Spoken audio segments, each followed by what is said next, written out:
Far away in Arendelle, Elsa felt something strange. It was like a soft pull in her heart, as if the magic of the world was calling her. The wind whispered, the snowflakes trembled, and even the river froze for a moment. Something was wrong with the balance of nature. Elsa closed her eyes and listened. She could feel the threads of magic being pulled, like the sound of a harp string breaking. I must go, Elsa whispered. She created a shining ship of ice and set out across the wide, blue sea. Meanwhile, on the island of Motunui, Moana noticed the waves had changed. The ocean she loved so dearly had grown heavy and still. The water felt colder, and a creeping sheet of ice was sliding across the sand. Villagers gasped as they saw a glacier reaching toward their homes. Moana touched the water, and the ocean answered with worry. Te Whiti's life energy was fading beneath the weight of the ice. Moana raised her oar and spoke with courage. If the ocean is in trouble, then I must find the reason. One night, as Moana sailed beyond the horizon, a glittering light appeared. Elsa's ice ship glided gracefully across the waves. When they met in the moonlight, the ocean splashed with joy, and the stars shone brighter. Are you the one I was called to? Elsa asked. Moana smiled warmly. I think we were both called. I'm Moana of Motunui. I'm Elsa, the fifth spirit, Elsa said. The magic brought me here. The two leaders looked at the spreading glacier and knew this was no ordinary ice. Moana steered her boat toward the frozen waves, while Elsa held her hands out, feeling the magic. The ice pulsed with sadness. It wasn't just cold, it was lonely.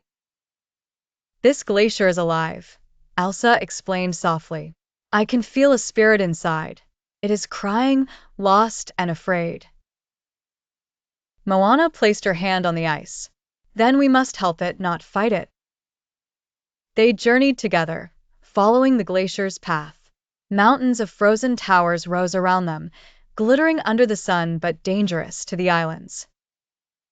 Villages trembled as icy winds blew across the seas. At the heart of the glacier, they found it, a forgotten ice spirit. It looked like a giant being made of frost and snow, but its eyes were filled with sorrow.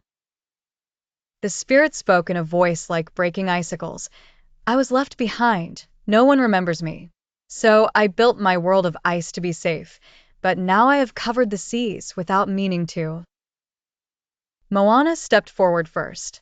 She remembered what Te Whiti had taught her, that every being has a heart. You are not forgotten, Moana said gently. You are part of the ocean, the wind, and the land. You belong. Elsa joined her. She raised her hands, but instead of blasting cold, she shaped the ice into soft streams of snow that sparkled like dancing lights. I know what loneliness feels like, Elsa whispered. But we don't have to be alone anymore. We can share our magic together. The glacier spirit's eyes filled with tears. As Moana sang softly and Elsa swirled light around them, the ice began to melt. The harsh spikes softened into shining crystals. The frozen sea melted back into waves, and the islands were freed from the creeping cold. Slowly, the spirit shrank into a gentle, shimmering being, no bigger than a child. It smiled for the first time. Thank you. I only needed to be seen. Then it floated into the sky, becoming part of the northern lights above the sea. Moana and Elsa stood side by side, watching the ocean sparkle again. You heal with your heart, Elsa said to Moana. And you heal with your gift, Moana replied.